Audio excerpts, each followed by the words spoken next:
speaking of the offensive line, and Herman Moore tweeted this out because he was on Heavyweights the other day, just kind of talking about Jahmyr Gibbs and how he benefits, and him and David both benefit from this offensive line. And there's no doubt about that. But where's the line for you, John, where it's Jahmyr, how talented Jahmyr is? He's averaging 5.5, whatever it is, yards per carry.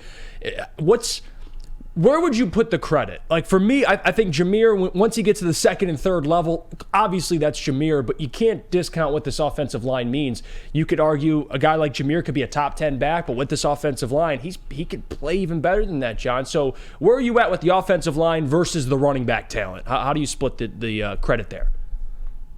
Yeah, I think that obviously you give credit to the offensive line. Obviously it starts there because it allows Jared Goff to do his thing.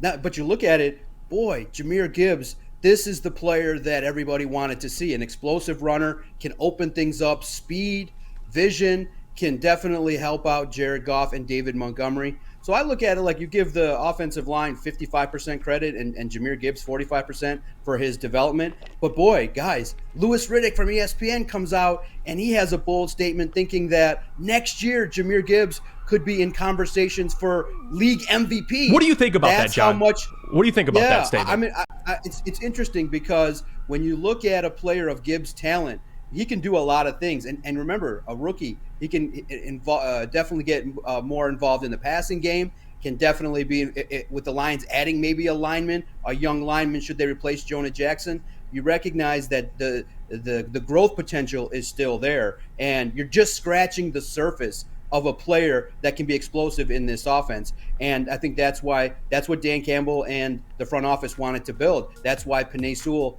was a staple in that first draft. When you have a good offensive line, it opened things up for the play caller and Ben Johnson, opened things up for Dan Campbell, and it lets Jared Goff look like a top 5 quarterback.